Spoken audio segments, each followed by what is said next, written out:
In this episode, we got together with 8 university students at Sciences Po Le Havre from 6 different countries to discuss gender inequalities in sports, with topics ranging from personal experiences to body image, toxic masculinity, and gender dynamics of professional leagues. Here's what they had to say.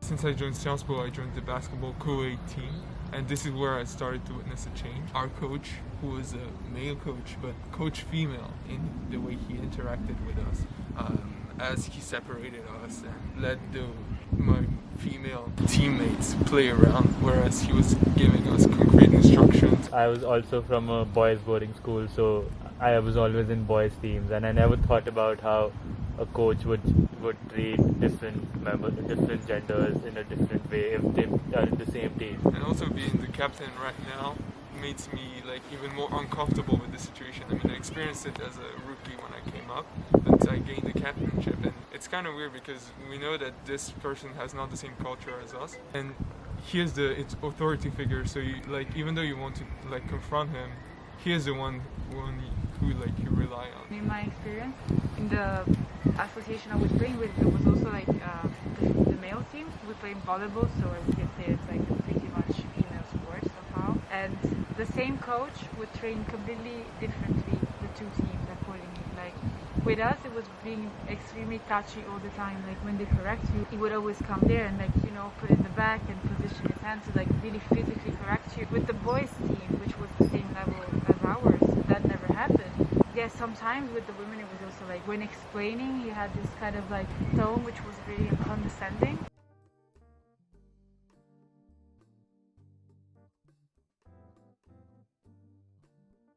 So I play basketball and I've been playing it for almost 10 years now, and for most people it's something that's very male oriented, and coming from a girls boarding school, we played really high level national basketball, but somehow when we were inside the confines of our school, we were always treated with a lot of respect. But when we went out to play for tournaments and championships, then they would pretend as if the boys team's games were just more exciting and ours were just always done earlier in the morning when no one was going to be there, and boys games would always be in the evening because a lot of people would show up. Being an athlete and our period is something extremely complex. I would have teammates who have such strong pain that they would throw up. Even if you don't have pain, your body is just going through something that's just even more stressful and fatiguing than just playing or sports or doing any kind of activity. In general, I feel there's always this idea that you're scared of leakage. And it's something that to me is crazy because it's natural. I'm going through a process that's part of who I am. People just don't really consider is that a period is not just those 5 days when you're menstruating. It's just a whole month. It's all our whole lives. I personally suffer from a very strong MPS. I get really depressed in the days that follow before my period. To me, it's even a challenge to actually get out of bed sometimes. Imagine going into an ambience when you're supposed to interact with a whole team. We should have really conversation with people who coach and athletes about how women go through all of this, what does it mean, how it can affect the performance, and even just the approach that you have to the people you interact with. So of course, when I'm on my period, I'm expected to be at lower productivity, but that was never the case. We would play basketball every day for 6 hours, and I've never felt that it ever slowed me down or it reduced my stamina. I did rhythmic gymnastics for 12 years, I think. And you have to be really flexible and you have to wear leotards every time, and it's just really uncomfortable when you are training for splits and you have your period and your coach is just going there and pushing you, and it's just so painful. And even though rhythmic gymnastics is an old women's sport, it wasn't acknowledged that we could have our period, and that in certain times they had to go easy on us, but they didn't. In figure skating, I think there's a huge source of shame around periods because of the outfits that you have to wear, the tight skirts and the tights that you have, the transparent tights that you have to wear. And I also found that there was a lack of support network among the coaches. Even female coaches would encourage you to wear a tampon and a menstrual cup when it should be a personal choice, because you should never show that you are in your period when you're wearing these sorts of outfits. So in my experience in figure skating, I think it's quite particular because there's this sort of paradox between being in a hyper feminine sport but not having to show that you are a female, like biologically, in the sense that, like I said earlier, hiding your period, but also they encourage you to delay your puberty, lose a lot of weight so that you keep a very boyish figure while being in a hyper feminine sport. And I thought that this contrast was rather interesting and unfortunate because it leads to a lot of health issues as well. That's also something that's interesting, because if we look how eating disorders are spread among sports and athletes, we see that women in sports suffer a lot from eating disorders. I think for me it was also very difficult, the relationship with my body. I guess volleyball, like for me, I was always encouraged to shake. I remember being told, oh, you should shake because you want to be respectful to your opponent and you want to be respectful to your public. And I mean, it's crazy if you think about it. Why should be the public concerned by the fact that I don't shake?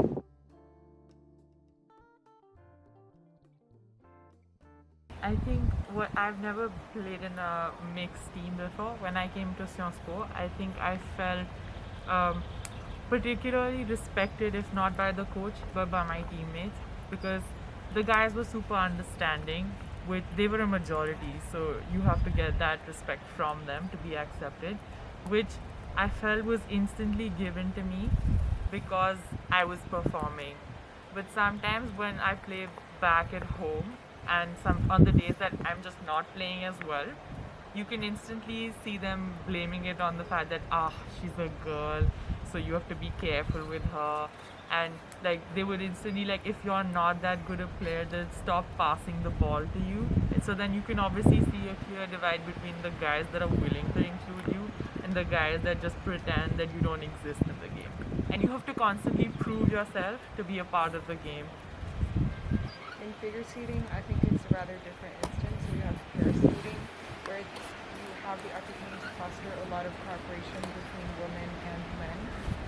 But the caveat is that it usually plays into very traditional gender roles. Not sure if it's like I'm being rude or not respecting, but whenever I defend female players, or whenever I do the offense against female defenders, I keep down the intensity a bit. Like I don't like 100% defend the player and like take the ball away from female players. So like I'm realizing from what Jambi said that I'm unconsciously like adjusting my play style depending on gender. Is it rude? I think it's not like based on rude or not. It's more based on where you come from and what you grew up with.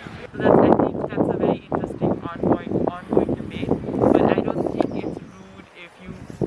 I mean, personally, I wouldn't think it's rude because you play it down. But I can understand if someone does.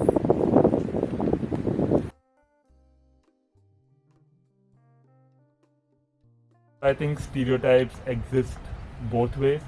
So in one way they exist as in people consider female players less competent than men players, but when male players are also in teams, treatment towards them is naturally assumed to be rough, and they're supposed to be a little insensitive. They can't express soft feelings the way and they're expected not to express them. So this side of the narrative is also not explored much. And I think like in the place I did gymnastics, there was like often one guy or two guys that wanted to try it, and yeah, we were just like, I think every girl was treating him differently because he was a boy trying to do something that girls do, and I know that they didn't have a lot of friends. So yeah, I could say in another way, during the sport there is especially women, and one boy wanted to try it. So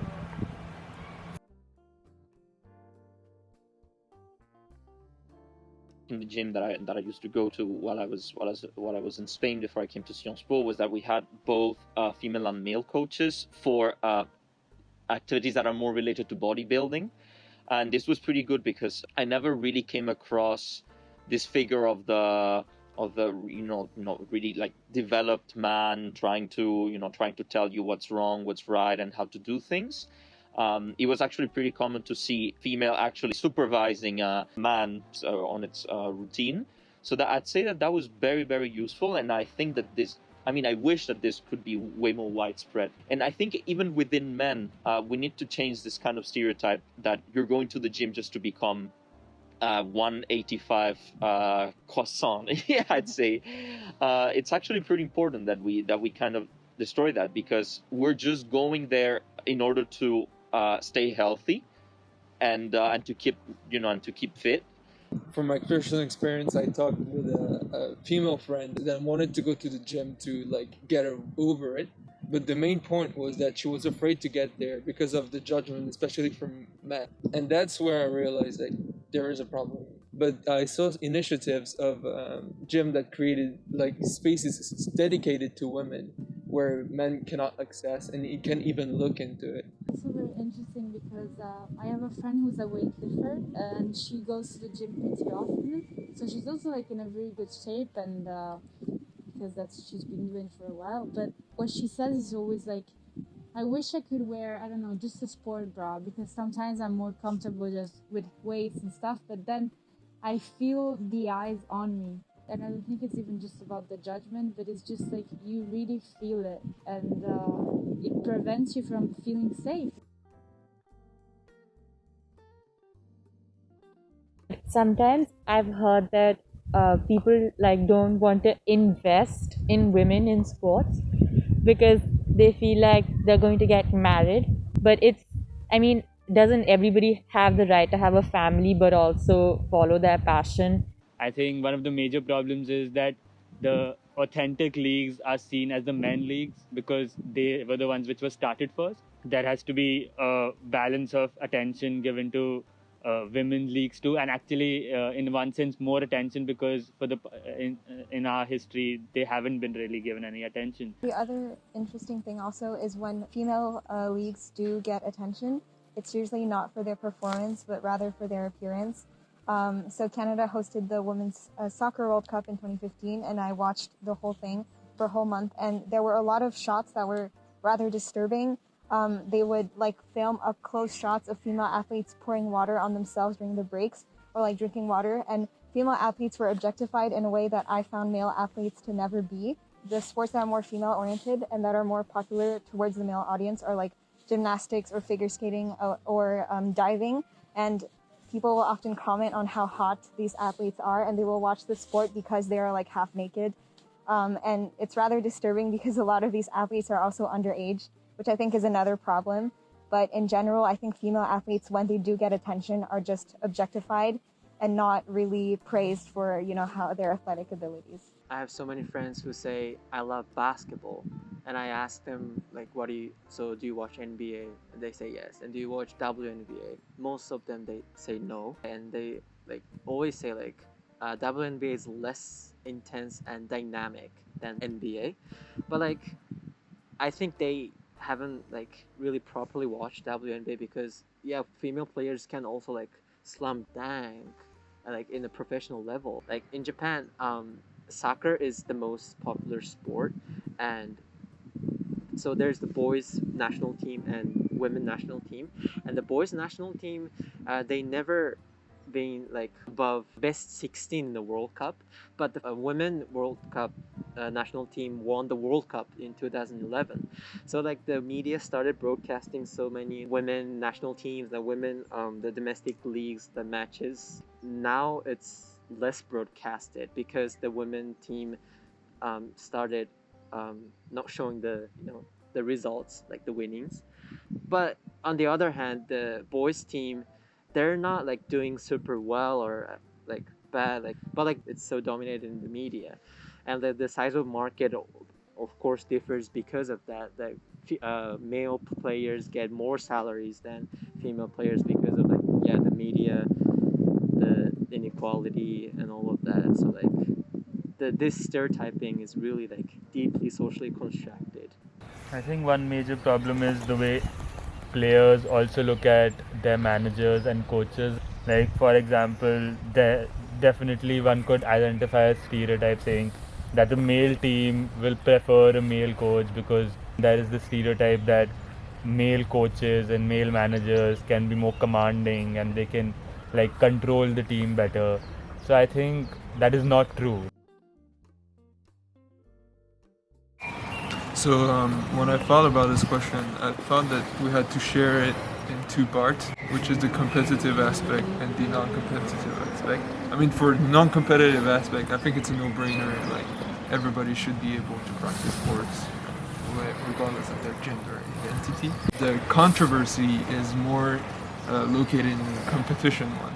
I don't know if you guys have seen, like in the Olympics, this transgender women that was biologically a man that ended up finishing third at the Olympics, made a whole scandal about how transgender women should be considered in sports, because this is like raising another issue, which is discrimination between women, and this is a main like subject that is still discussed right now, and it's interesting to know like the different sides of it.